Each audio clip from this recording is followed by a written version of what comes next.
형제 여러분, 이렇게 오늘 또 호흡법회를 맞이해서 부처님 전에서 자리를 함께하게 되어 대단히 고맙습니다.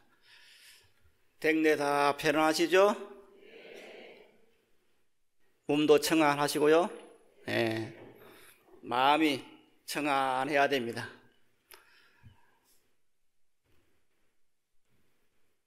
출가해서 사는 저는 그렇지 않습니다만은 세속에 사는 형제 여러분들은 누구를 막론하고 자식을 낳고 자식을 키웁니다. 그 자식을 키우는 데 있어서 어릴 때는 그 자식이 무엇을 달라 이렇게 방긋방긋 웃으면서 하면 아마 상당히 기분이 좋고 야 좋다는 그런 생각을 했을 겁니다. 그 자식들이 자라서 점점점 성장을 해서 마침내 어른이 돼가지고 이제 직장을 갖고 그리고 집안을 이렇게 세우는 그런 능력을 발휘하고 혹은 더 능력을 발휘해서 국가를 위해서 무엇인가 하는 그런 어떤 자식으로 되었을 때 아마 굉장한 기쁨이 올 것으로 생각이 됩니다. 조금 전에 말씀드린 것처럼 저는 사실 자식을 길러본 그런 경험이 없기 때문에 그 감정이 실질적으로 다가오지는 않습니다. 자식이 저래 좋을까? 네? 그런 생각이 잘 안 나요. 그렇지만은 하여튼 그 감정 자체는 느낌은 안 오지만은 감정 자체는 알 것 같아요. 자식이 크는 그 재미, 그 다음에 그 자식이 정말 성장을 해가지고 한 가정을 일으키는 그리고 국가를 위해서 일하는 그런 걸 봤을 때 야, 참 우리 아들, 우리 딸 장하다 하는 그런 생각을 하게 될 것입니다. 이렇게 자식을 향해서도 그런데 우리들이 이 세상을 살아가면서 먼저 불자가 되어서는 부처님 전에 기도드리고 혹은 스님들이나 선지sek에 의지해서 자기 어떤 생활의 윤택이라든가 자신의 건강 그리고 집안의 어떤 평안을 구하는 그런 정진을 하는 것도 굉장히 훌륭한 일입니다. 그러나 그것은 어린 자식들의 예입니다.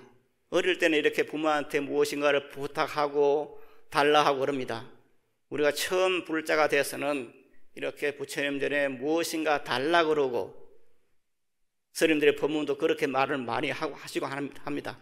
그러나 어느 정도 성장을 하면은 자식이 그 집안의 기둥이 되고 무엇인가 집안을 일으키는 하듯이 우리가 불자로서 성장이 되었을 때는 내가 지금까지 익힌 이 불법으로서 불교를 위해서 무엇인가를 해야겠다.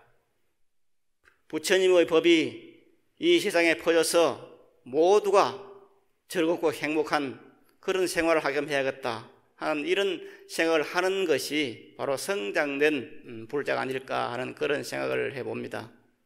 그래서 그런 성장된 불자가 할 수 있는 그런 최고 행위가 바로 호법입니다. 부처님 법을 위한다. 부처님 법이 이 세상에 퍼져서 모든 사람이 불법 속에서 행복과 보람을 느끼며 살 수 있는 그 세계를 만들겠다 하는 그 원을 세우고 그렇게 행동하는 것이 아마 최상의 부처님에 대한 효도가 아닐까 하는 그런 생각을 하게 됩니다. 오늘 올보를 보니까 지난달에 호법을 새로 신입하신 그런 형제들이 13명입니다. 이 13명을 새롭게 호흡을 발언하신 13명을 비롯해서 이렇게 호흡 발언해서 공약금을 내고 이렇게 법회에 참석해 주신 형제 여러분에게 다시 한번 감사의 말씀을 드립니다. 오늘 본문은 법당의 메아리부터가 아니라 이와 같이 내가 들었다 하는 요 부분부터 먼저 살펴보도록 하겠습니다. 이와 같이 내가 들었다 하는 가운데서 내 마음, 위대한 마음이 되어 있는데 여기서 일본에 보면은 무슨 말이 나오느냐면은 전체적으로 봐서 부처님이 보시는 이 세계와 그리고 이 세계를 보시고 부처님께 하신 말씀의 핵심이 초점이 어디에 모아져 있는가 하는 그런 데 대한 말씀이 나옵니다.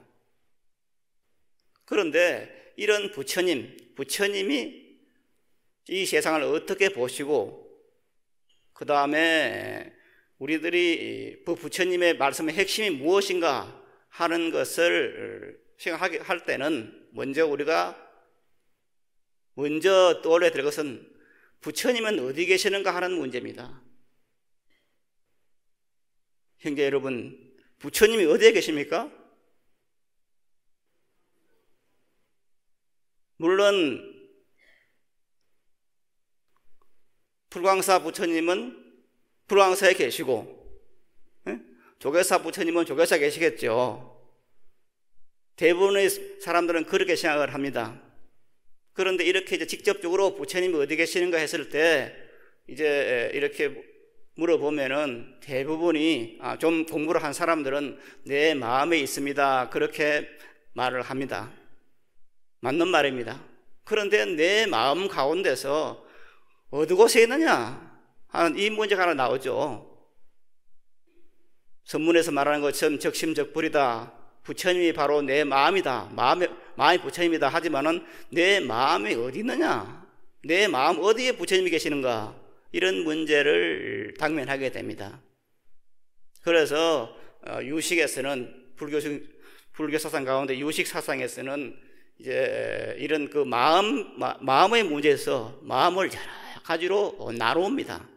그래서 조금 교리적인 문제입니다만은 제가 법문할 때 하도 교리적인 문제를 말씀드리지 않기 때문에 이 시간을 잠시 말씀을 드리면은 먼저 유식 사상에서 마음이라는 것을 알기 위해서는 어떻게 되냐면은 먼저 전오식이라 그래서 우리 눈으로 보고 듣고 하는 안입이설 신까지 보고 느끼고 감촉하고 이런 어떤 그것을 느끼는 마음이 있어요. 이것을 전오식이라고 하고, 그다음 여기에 이제 의식을 넣으면은 육식이 됩니다. 그래서 육식이다. 이 육식이 이제 현재 우리들이 살아가면서 가지는 가장 기본적인 그런 마음입니다. 이걸 마음이라 하는 겁니다. 그런데 이 6가지의 마음이라고 하는 것은 보이지는 않지만은 우리가 그 마음을 쓸 때 무엇이 나오느냐면은 내가 지금 좋은 것을 보면은 좋다 하면서 무슨 마음이 생기냐면은 이것을 가져야겠다 생각하죠. 그 다음에 보고 나쁘면은 그냥 보지 않으려고 그냥 외면하는 거예요. 이런 좋고 나쁘다는 구별과 지사 선택하려고 하는 그런 마음들이 또 하나 있어요. 이 6가지 감각 계열에서 일어나는 그런 것이 있어요.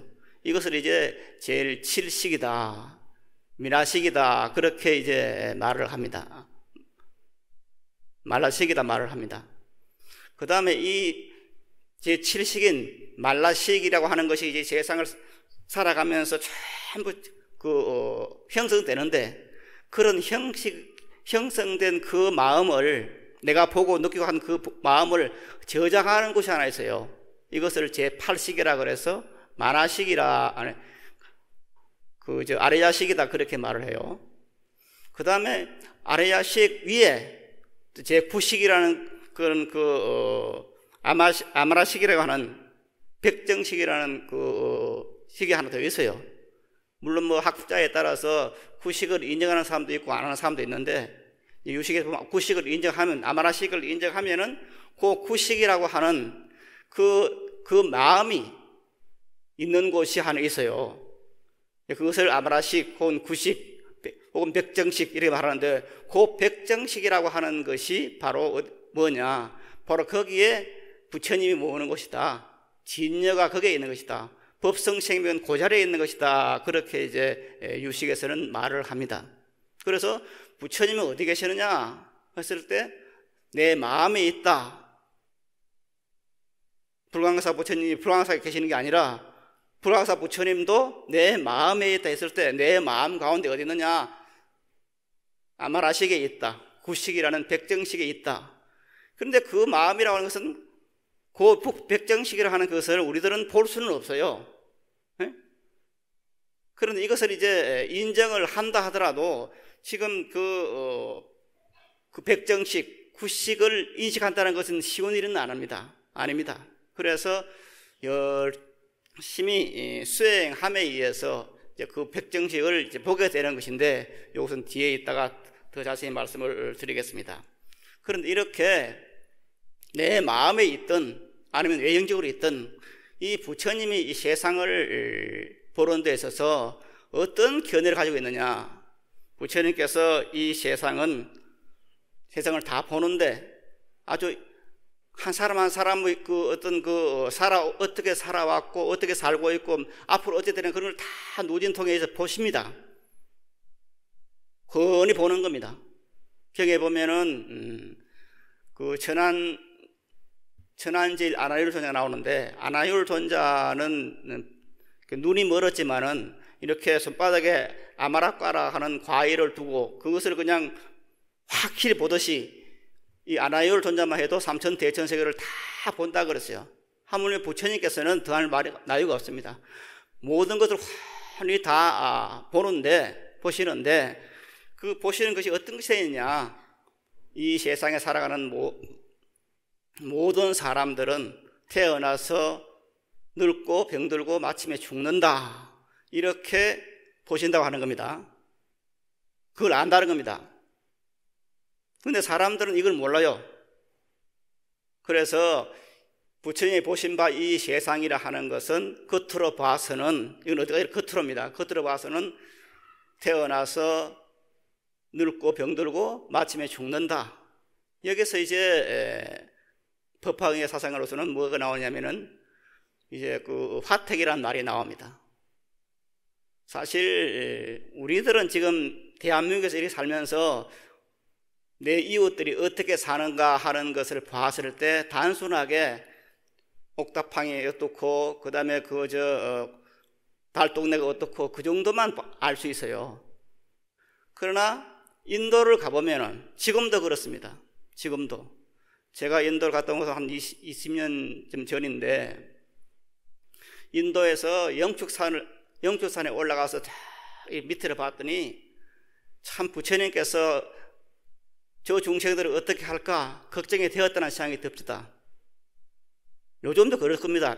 인도에는 가난한 사람들은 어떻게 사느냐면은 집이 따로 없어요. 집이 따로 없어가지고 동물과 사람이 같이 살아요. 같이 이제 외양간에 같이 사는데, 그래서 나오는 사람 중에서 말을 하면 사람이고 말하지 못하면 소야 말이고, 그런 삶을 살고 있어요. 지금도 그래. 그런데 2500년 전에 어떻게 살았겠습니까? 그래 봤을 때 부처님께서는 아마 영축산에서 가만히 하계를 내다보면서 기가 막혔을 겁니다. 저 중생을 어떻게 제도할꼬, 그렇게 생각했을 겁니다. 아마 그런 것들이 불교를 나게 하는 그런 큰 원인일 텐데, 이렇게 부처님께서는 이 세상을 고해라고 봤습니다. 그래서 법화경에서는 화택이라는 이런 비유를 하죠. 그래서 불난집에 있는 중생들, 그래서 법화경 비유법을 보면은, 화택 비유법을 보면은 어느 큰 장자가 밖에 나왔다가 외출했다가 집에 들어보니까 집에 불이 붙어 있어. 불이 타고 있어. 집이 너무나 크기 때문에 애들이 많은데 그 애들이 그냥 불난지들 모르고 뛰어다니고 놀아. 아무리 불났다고 소리쳐도 애들을 노는 재미에 나가지를 않아, 밖으로. 그때 그 장자는 자기 아들을 위해서 방편을 냅니다. 얘들아, 너희들이 좋아하는 수레가, 그러니까 우거, 녹거, 백우거 이런 수레가, 소가 끄는 수레, 사슴이 끄는 수레, 양이 끄는 수레, 이런 수레가 지금 밖에 있으니 가서 놀아라, 이렇게 말하니까 뛰쳐나가요. 이렇게 부처님께서는 어떤 이 세상을 불이 타는 그런 집으로 생각했고, 중생들을 그 집에 불타는 곳에서 끄집어 내어서 구제를 해야겠다 하는 그 사실에 있는 겁니다. 그래서 일단은 부처님께서는 이 세상을 화택이라 보셨고, 여기서 이제 우리들은 벗어나야 되는데, 벗어나기 위해서는 무엇이 필요하냐 하면은 이 세상에 대한 어떤 인식을 해야 됩니다. 그런데 그 인식을 하는 데 있어 가지고 여기 이와 같이 내가 들었다에 보면은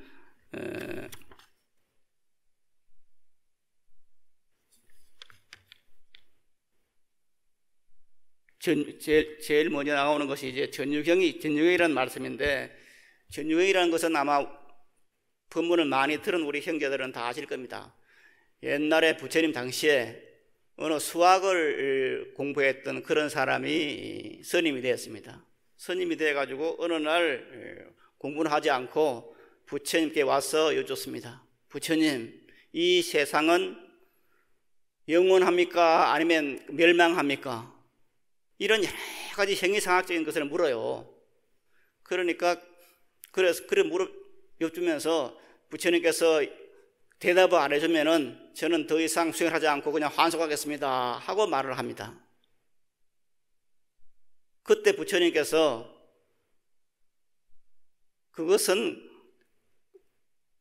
거기에 대해서 대답을 하지 않고 지금 이 세상이라 하는 것은 무상하다.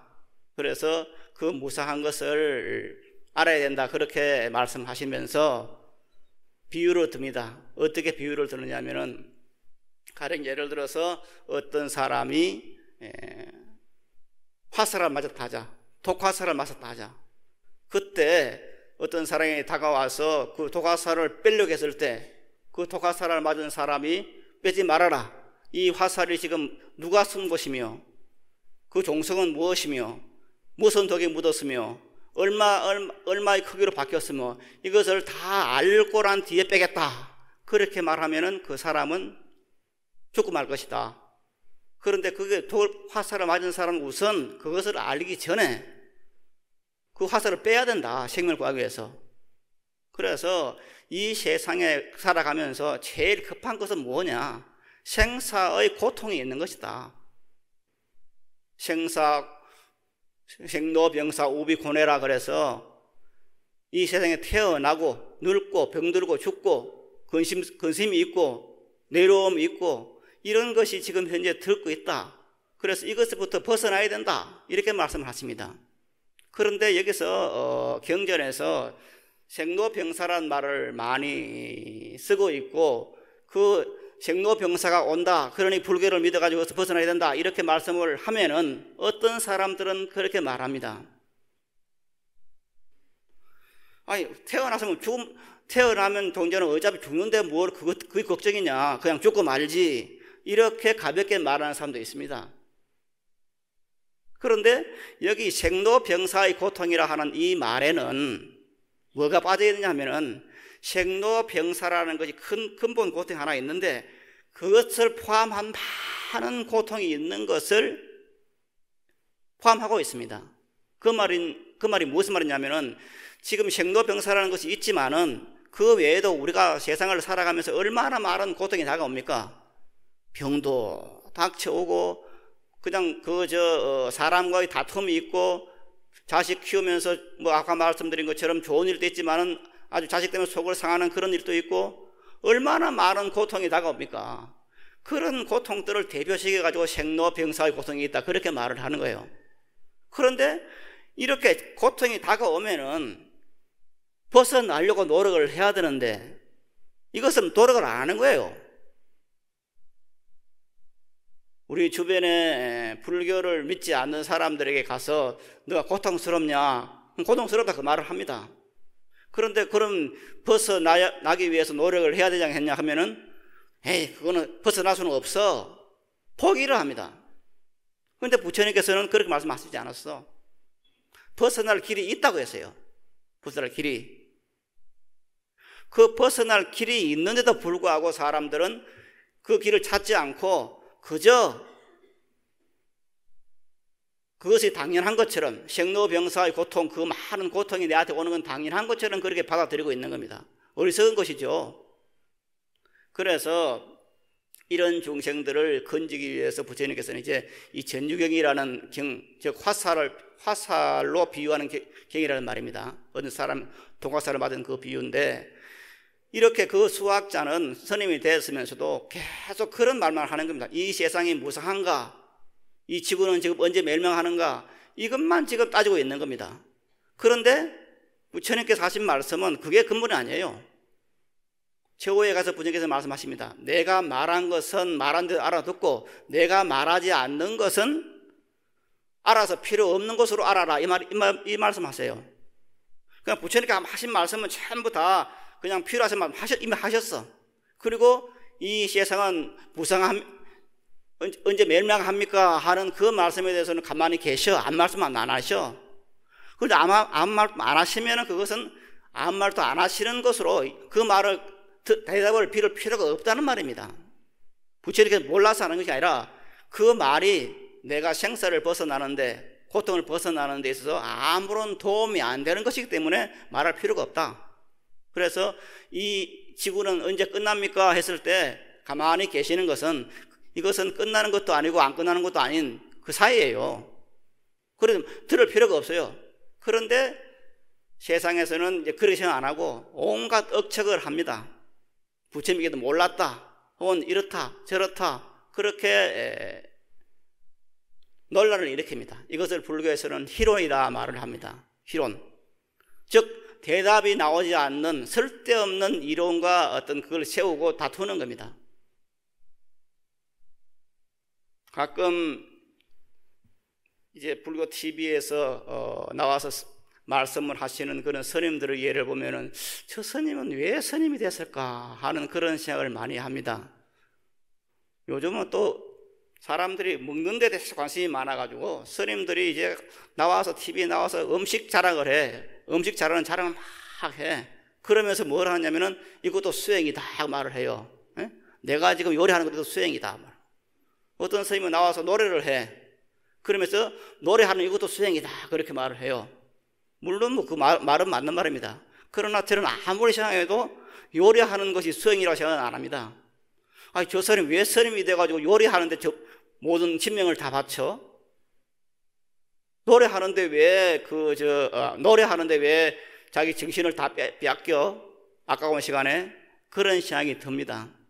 즉 요리도 수행이고 노래하는 것도 수행이고 그래 말하는 그 희론이에요.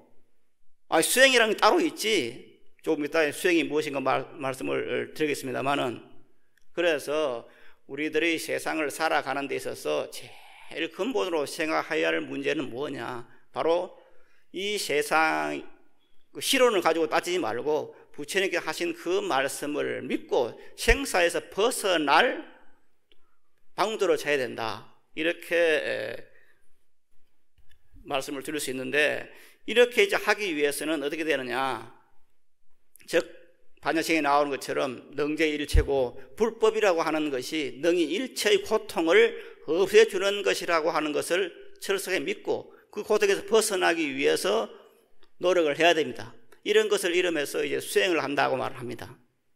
그래서 오늘은 수행에 대해서 조금 말씀을 좀 깊이 있게 들으려고 합니다. 먼저 수행을 하기 위해서는 몇 가지 조건이 있습니다. 몇 가지 조건이 있는데 그 조건이 뭐냐면은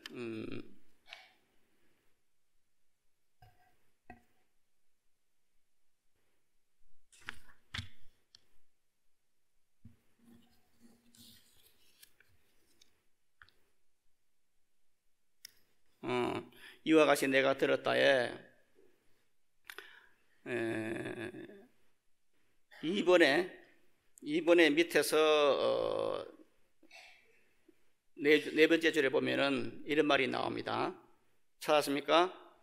진리의 길을 구하는 사람은 칭찬이나 명예가 목적이 아니다. 자그마한 인정이나 작은 목표, 지혜가 아니다. 견고한 마음의 안정과 밝은 지혜와 해탈이 목표인 것을 잃어서는 안 된다. 이런 말이 아함경에 나오고 있습니다. 즉 이 세상에 우리가 도를 닦는다, 수행한다 하는 것은 어떤 조그만 이익들, 그것을 위해서 하는 것은 아닙니다. 물론 우리들이 배가 고파서 줄인 배를 채우기 위해서 그냥 부처님께 부탁하는 수도 있고, 그 다음에 몸이 아파서 낫기 위해서 부처님께 부탁하는 수도 있습니다. 그러나 우리가 줄인 배를 채운다고 해서, 아픈 몸이 나았다고 해서 그것이 얼마나 갑니까? 아무리 줄인 배를 채워도 내일 되면 또 배가 고파요. 병을 낫겠지만은 언젠가는 죽어요. 그래서 병을 낫게 하고 줄인 배를 채운다 하는 것이 시원찮은 것이라는 말이 아니라, 그것으로 해서도 근본적인 고통의 해결이 안 된다고 하는 것입니다. 여기에서 이제 그럼 수행자는 어떻게 해야 되느냐? 바로 수행자의 목표가 뭐냐? 자그마한 인정이나 작은 지혜가 아니다. 견고한 마음의 안정과 밝은 지혜와 해탈이 목표인 것을 잊어서는 안 된다. 그렇게 되어 있습니다. 그래서 수행을 하기 위해서는 어떻게 되느냐? 제일 먼저 이제 정견이라 그래서 바로 봐야 됩니다. 바로 봐야 돼요. 이 세상이 어떻게 생겼는가 바로 봐야 돼요. 어떻게 생겼느냐 하면은 부처님께서 말씀하신 것처럼 이 세상은 고통 덩어리다. 생로병사 우비고뇌라고 하는 것이 그냥 끊임없이 닥쳐오는 그런 것이 이 세상이다.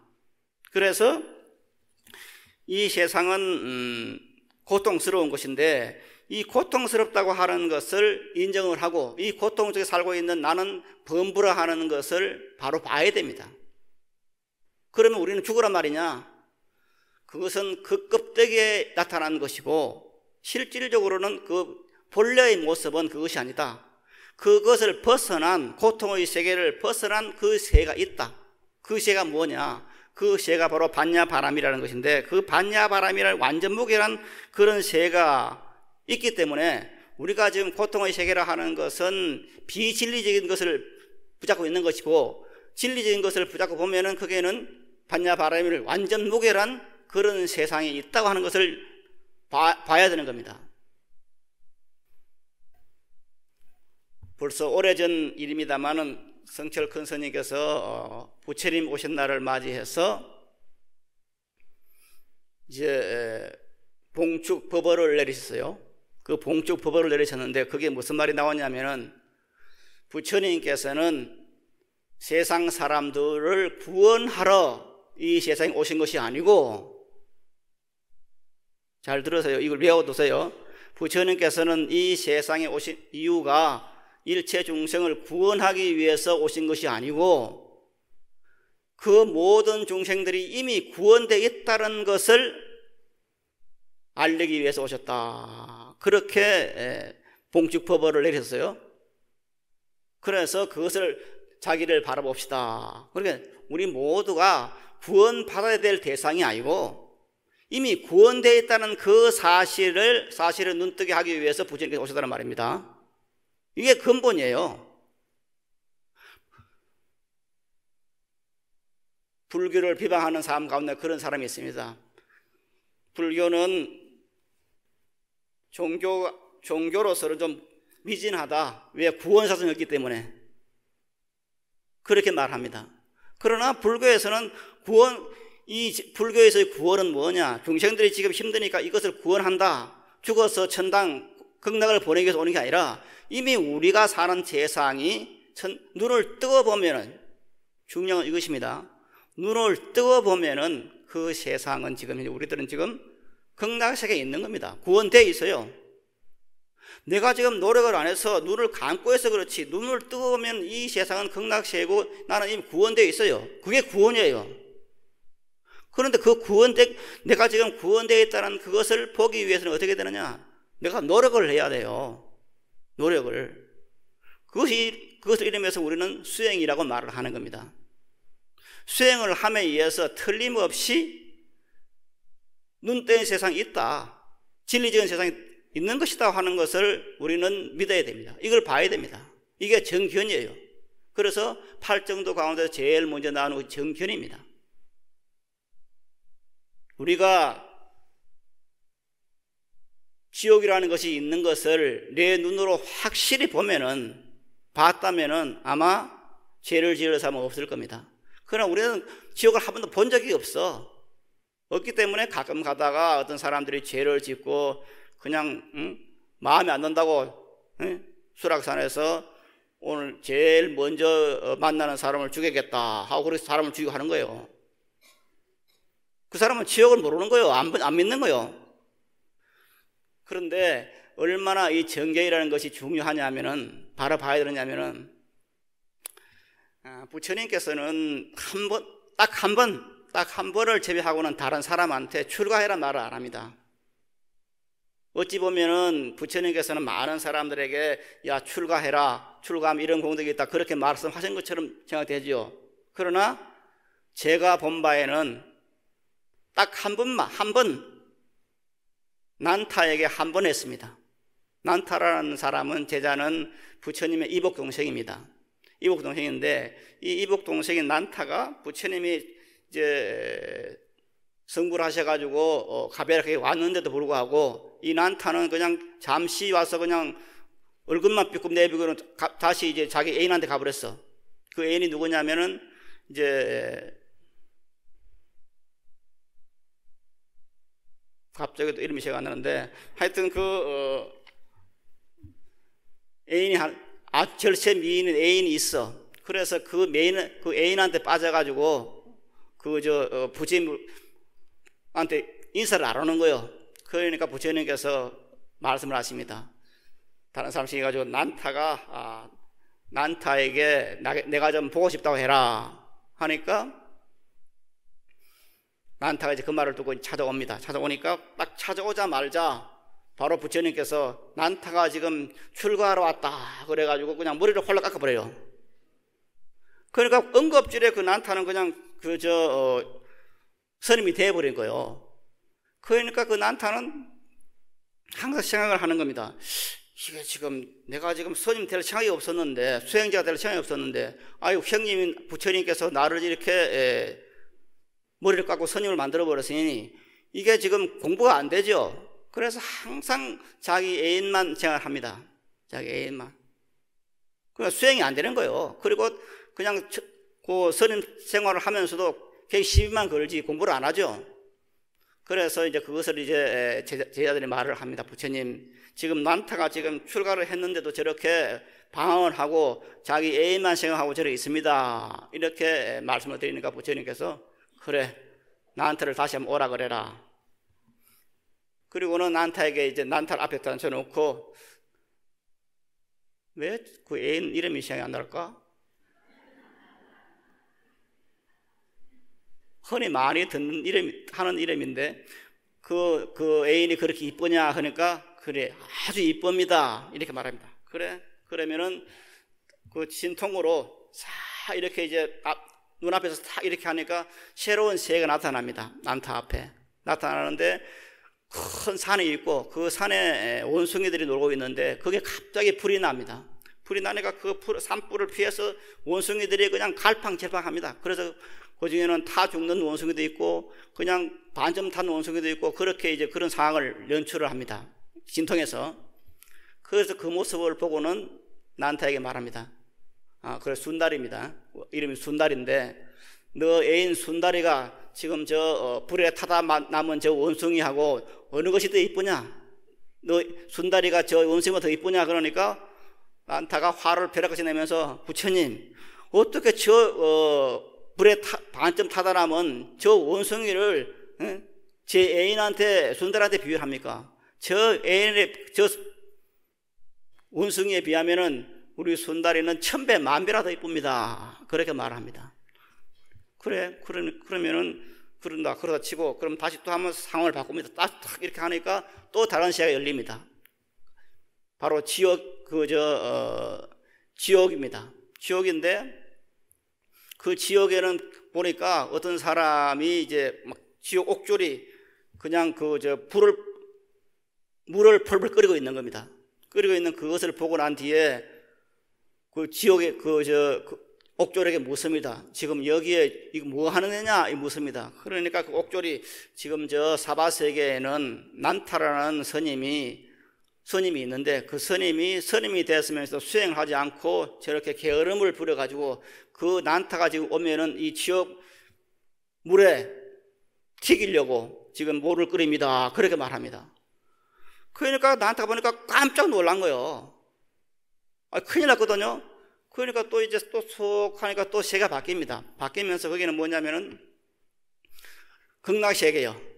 천상세계가 벌어지는데 그 천상세계에 아주 좋은 집이 많은데 그 중에 제일 좋은 집에 들어가 보니까 거기에 또 이제 시자들이 있어. 그런데 선녀들이 천상의 여인들이 그 있는데 그 미모가 지금까지 듣도 보도 못한 그런 미모를 지니고 있는 그런 사람들이요. 그리고 이제 그 집을 지키는 사람에게 묻습니다. 부처님께서 이 집은 지금 왜 이렇게 빈 집이냐. 그러니까 그 집 지키는 사람이 말합니다. 지금 저 사바세계에는 난타라는 스님이 출가를 했는데 그 스님이 출가해서 지금 공부를 안 하지만은 만약에 공부를 열심히 해서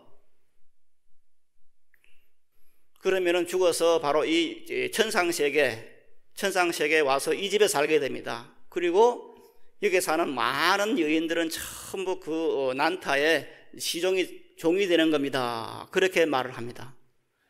그리고 자기 이야기요. 그리고 이제 상면회 때 거치고 난 뒤에 부처님께서는 말씀하십니다.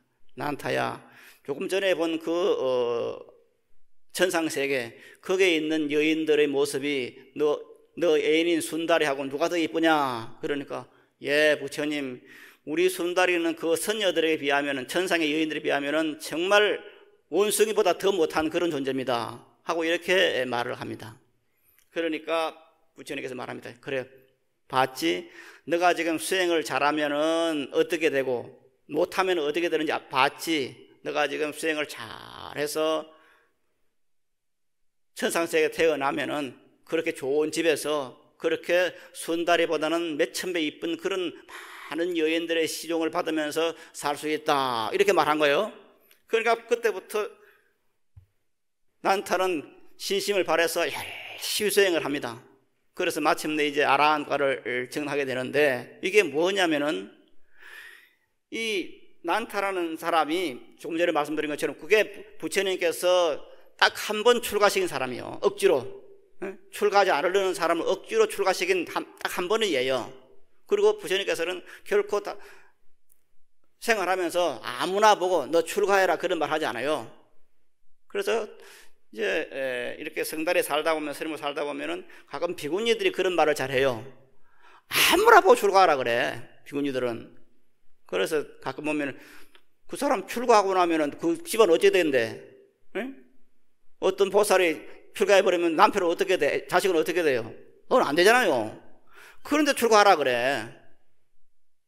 그래서 부처님께서는 뜻이 없는 사람한테 출가하는 말은 절대 안 하고 딱 한 번 난타를 그렇게 출가를 시켜가지고 아라한과를 정리하는 그런 있습니다만은 이렇게 정견이라 하는 것이 바로 본다 하는 것이 그만큼 중요한 겁니다. 정견 바로 봐야 돼요. 어떻게 바로 보느냐?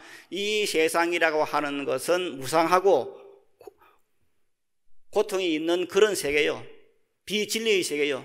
그런데 그 세계를 벗어남 지금 현재 그것은 우리가 지금 눈을 감고 있게 되는 그렇지 눈을 뜨고 나면은 이 세상은 반야바라미를 눈을 뜨고 나면 이 세상이라는 것은 그야말로 극락세계고 악이 하나도 없는 완전 무결한 그 세계라는 것이 있다. 이 두 개를 믿는 겁니다. 이 두 개를 이걸 철두철미하게 믿는 것이 이게 정견입니다. 봤을 때 믿는 겁니다. 그래서 보지 않더라도 이 부처님의 말씀을 믿는 겁니다. 이게 정견입니다. 그 다음에 정사가 있습니다. 바로 생각한다. 바로 생각한다고 하는 것은 올바른 생각이라 하는 것도 이건 역시 이제 팔정도의 하나인데 바로 생각하는 것은 뭐냐? 내가 지금 현재 이렇게 이런 범부로 이렇게 고통을 받고 있지만은 내 생명이라고 하는 것은 반야바라밀의 생명이다 하는 완전 무결한 반야바라밀의 생명이라 하는 그것을 항상 생각하는 겁니다.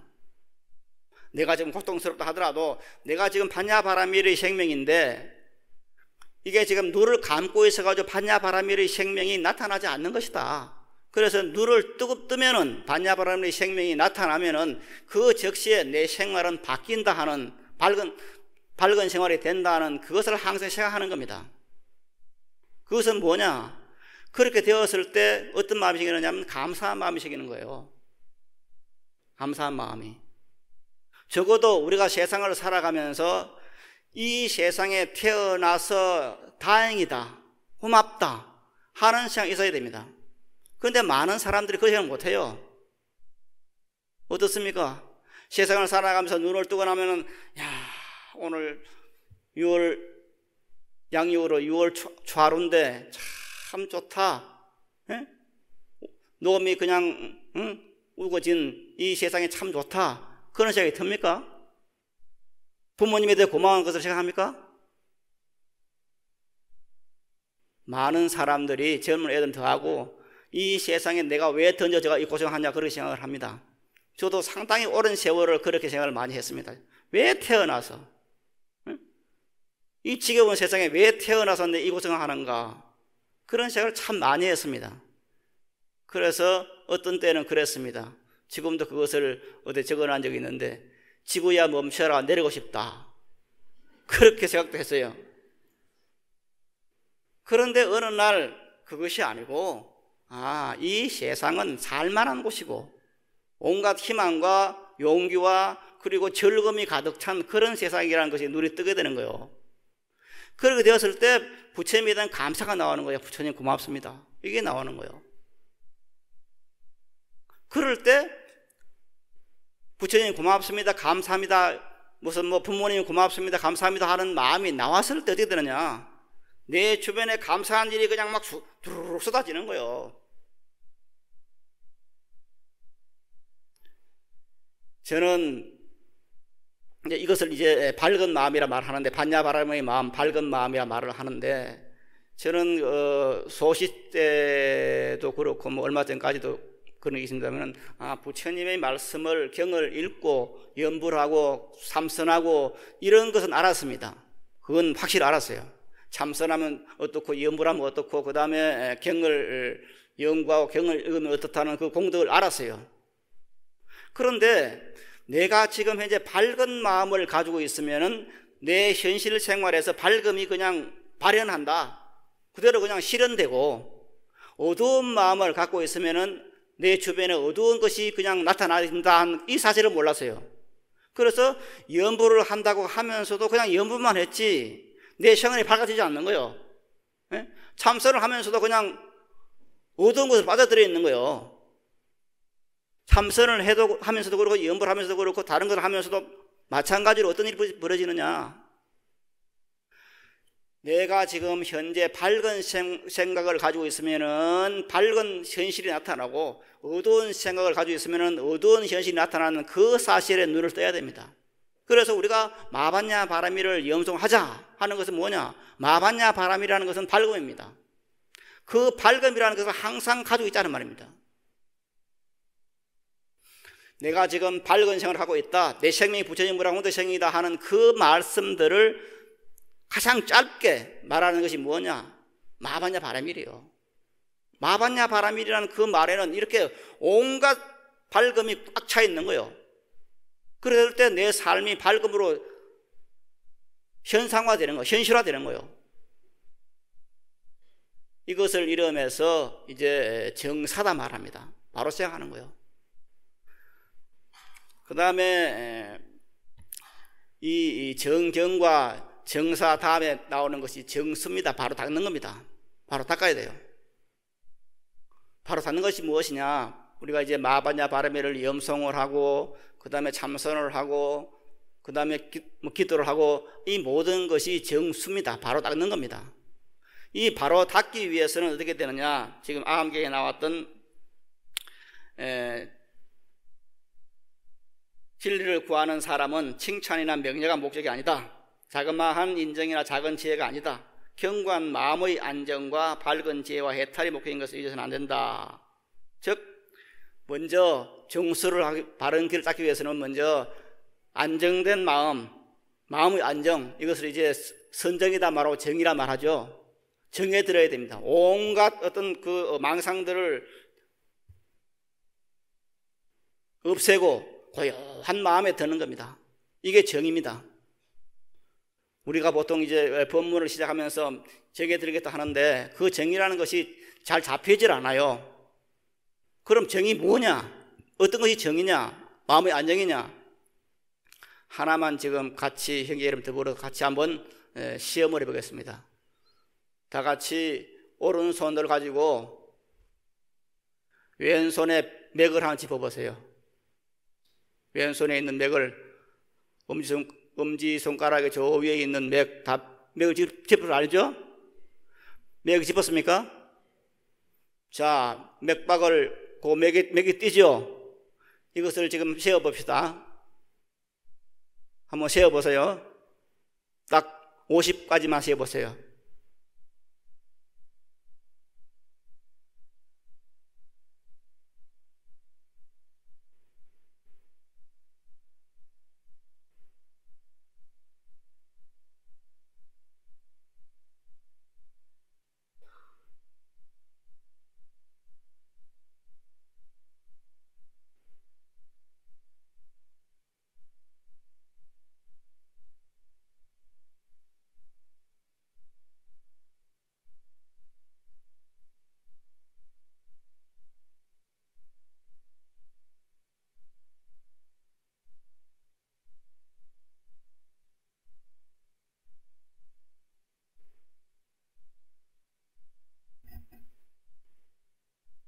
자, 손 떼세요.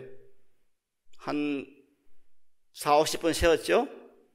이 40-50번 맥을 지금 현재 맥 뛰고 있는 것을 지금 짚고 그것을 숫자를 헤아릴 때 다른 생각이 들어옵니까?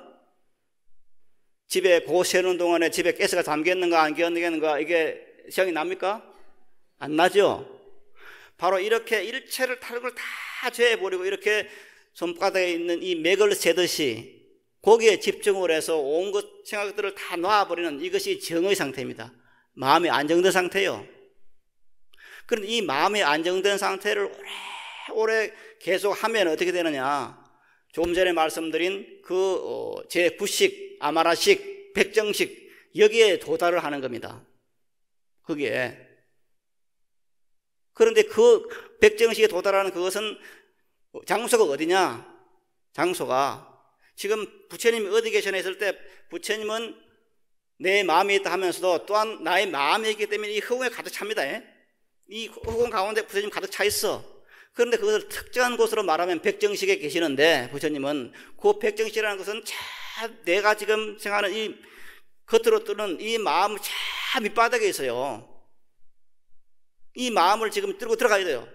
보통 생각하는 이런 어떤 색수상행식이라고 하는 육식의 어떤 경계를 뚫고 들어가야 돼요. 밑으로 뚫고 가다 보면은 참 밑바닥에 그 자리가 있어요. 그게 나타나요. 바로 그 자리가 뭐냐? 부처님 자리고 그 부처님의 자리를 이루면서 다른 말을 하면은 마음이라 그러는 겁니다. 마음. 그 마음이 이 세상의 모든 것을 움직이는 겁니다. 그렇게 움직인 그 상태가 되었을 때 뭐가 있냐? 이제 지혜가 생겼다 말하는 겁니다. 지혜가 생기고 그 지혜가 이제 뭐라고 나타나냐? 해탈로 나타나는 겁니다. 해탈을 하는 것은 모든 묶임에서 벗어났다 하는 말입니다. 모든 묶임에서 벗어났다. 모든 묶임에서 벗어나기 때문에 자유가 있죠. 자유가 있기 때문에 생사를 걱정하지 않고 자유롭게 세상을 살 수가 있습니다. 왜? 그 묶임이 벗어났을 때 인간이 본래 타고난 모든 공덕이 그 앞에 나타나는 겁니다. 우리가 세상을 살아가면은 내가 세상을 자유롭게 살 수 있는 모든 어떤 그 힘들을 가지고 태어났어요. 한 사람도 예외는 없어요. 형제 여러분들도 저도 마찬가지고 내가 태어날 때 내가 먹고 살만한 내가 지금 누려야 할 그런 명예들을 다 갖고 태어났어요. 그럼 왜 나는 안 나타나는 것인가? 눈을 감고 있기 때문이요. 문제는 눈을 뜨면 되는 거예요. 그 눈을 뜨는 것이 뭐냐? 바로 그 백정식이라 하는 제9식이라 하는 아마라식이라 하는 그 상태에 도달해야 됩니다. 이것을 이제 도달해서 그것을 내어 쓰는 겁니다. 그래서 그 상태를 계속 지켜보는 것이 뭐냐? 그게 마반야 바라밀 염송이요. 그래서 마반야 바라밀을 염송했을 때 내가 해탈이 되는 거예요. 내가 이 세상에 태어나면서 가지고 왔던 모든 공덕을 현상화시키는 거예요. 현실화시키는 거예요. 이걸 현실화 안 시키면 힘든 삶이 오는 거예요. 병이 오고 그런 거예요. 이렇게 이것을 이제 우리가 현실화 생겼을 때 어떤 일이 벌어지느냐? 모든 사람이 나를 도우는 사람이 되는 거예요.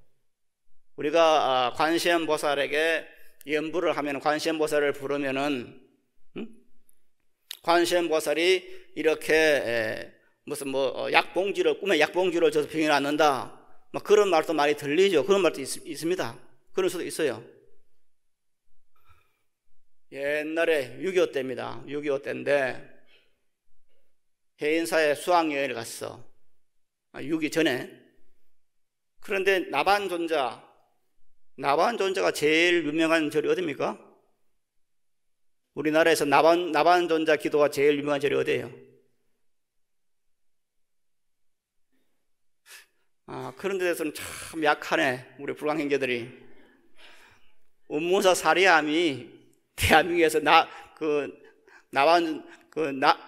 나한 기도로, 나반존자 기도로 제일 유명한 절이 이제 운무사 사리암이에요.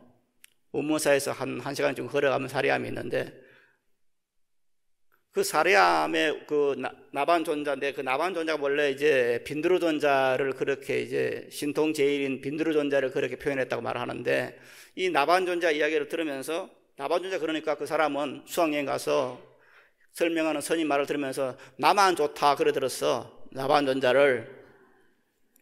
그랬는데 그 사람이 6.25 때 이제 공산군에 붙잡혔어. 그래서 이게 지금 살아날 길이 없잖아요. 그랬더니 할 수 없다, 나만 좋다 그래 기도를 했어. 나반존자 기도 열심히 했더니 어느 날 거기서 벗어날 수 있는 길이 열렸다 그럽니다. 즉 우리가 지금 현재 무엇을 듣고 나면은 어떤 사람이 벗어날 수 있는 길을 알려줘. 또 하나는 또 역시 공산당 6.25 때 이야기인데, 어떤 사람이 공산군의 포로가 됐어. 잡혀가지고 이제 죽을 날만 기다리고 있는 거예요. 있는데 수용소에서 기다리고 있는데 살아날 길이 하나밖에 없어. 연부라는 소리가, 관세음보살 연부를 했어. 자기 어머니가 어려움이 있으면 관세음보살 부르라 그랬어. 그래서 관세음보살을 쫙 불렀어. 한자 부르다 보니까 이게 지금 대도 않은 짓을 내가 한다 생각이 들은 거예요. 그래서 또 이제 그만두었어. 그런데 보니까 또 이튿날 되니까 아니지, 그래도 관세음보살 힘이 없든 말든 이론적으로는 절대 벗어날 수 없는데, 관세음보살이 이거 불러 관세음보살이 풀어줄 수 없는데 그래도 해야지 하고 또 했어. 그래서 한 일주일을 했어, 관세음보살을. 그런데 마침 그게 그 공산당 가운데서, 공산군 가운데서 어떤 그 간부가 그 소리를 들었어. 어떤 국군 포로가 지금 관세음보살 말을 들었어. 보니까 자기 어머니가 항상 관세음보살 하는 걸 그 간부는 이제 알고 있단 말이야. 그러니까 저 사람도 우리 어머니가 하듯이 계속 관세음보살을 부르는구나, 저 사람 풀어줘야지 하고 도망을 시켜요. 그래 거기서 벗어났어요. 그래서 관세음보살을 부르니까 관세음보살이 와서 그냥 풀어준 게 아니에요. 사람들은 그런 생각을 많이 해요. 관세음보살을 부르면 관세음보살이 와서 풀어주겠지, 병을 낫게 하겠지, 환부를 만져줘가지고 병을 낫게 하겠지, 그런 생각들을 많이 해요. 그러나 그건 아니에요. 그 공산군에게, 공산당군에게, 북한군에게 포로됐던 그 젊은이는 어떻게 풀렸느냐? 어떤 그 간부가 풀어주었어. 그 간부가 풀어준 이유는 자기 어머니가 관세음보살을 불렀기 때문에, 저 사람도 관세음보살 부르는구나, 저 사람 풀어줘야지. 자기 어머니를 본 거요. 이게 이제 부처님의 위실력이요. 우리가 마반야 바라미를 염송을 하면서, 마반야 바라미를 하면 이런 이익이 있다, 이런 생각을 하면서 뭔가 현실적으로 뭔가 지금 바로 그냥 다이렉트로 그냥 도와주는 것처럼 생각하지만 그게 아니에요. 마반야 바라밀 자체가 바로 위실력 그 자체이기 때문에 우리가 알 수 없는 것으로, 짐작할 수 없는 것으로 나를 도와주는 거예요. 이게 이제 명훈가피력이요. 명훈가피요. 우리가 출근할 때 명운가피를 말 쓰잖아요. 그래서 우리들이 내 생명이 마바냐 바람이라는 것을 생각하면서 이렇게 했을 때 바로 그것은 뭐냐? 내가 눈을 뜨는 길이고 이렇게 해서 해탈을 맞이하는 겁니다. 걸림없는 삶을 살 수 있는 겁니다. 그럼 그게 된 거예요. 어디에도 구속되지 않고 걸림없이 살 수 있으면 그게 잘 사는 거예요. 돈이 많아서 잘 사는 게 아니에요. 이 세상 살아가는데 가장 중요한 것은 자유입니다. 자유롭게 마음 편하게 기쁘게 살면은 그게 제일 잘 사는 겁니다. 그래서 우리들이 항상 마바냐 바람이라는, 내 생명이 마바냐 바람이라는 것을 생각하면서 마바냐 바람을 염송하시면 좋겠습니다. 마지막으로 하나만 말씀드리겠습니다. 법정가의 메아리에 2번이 있습니다. 2번 찾았습니까? 2번에 세 줄만 읽겠습니다. 같이 읽겠습니다. 우리는 불자다. 부처님의 무한공덕 진리의 위설력을 지니고 태어났다. 스스로와 자신의 황해 변신을 권능을 쥐고 있으며 무한 창조를 증가할 힘을 지녔다. 네, 거기까지입니다. 우리들은 구원을 받기 위해서 태어난 것이 아니고 이미 구원되어 있는 것을 확인하기 위해서 이 세상에 지금 이 자리에 있는 겁니다. 그래서 우리들은 부처님의 무한공덕, 진리의 위실력을 지니고 태어났습니다. 다만 우리는 눈을 감고 보지 못합니다. 그러나 눈을 뜨고 보면은 스스로와 자신의 환경을 변형시킬 권능을 내가 쥐고 있고, 그리고 무한 창조를 전개할 힘을 내가 가지고 있습니다. 이걸 믿어야 됩니다. 이걸 믿고 우리들이 항상 매사에 마바냐 바라미를 염송할 때 우리 앞에는 지금까지 상상하지 못했던 밝은 새가 나타나는 겁니다. 아무쪼록 열심히 수행 정진해서 그런 밝은 빛을 하루빨리 발견하기를 빌어마지 않습니다. 여러분 고맙습니다.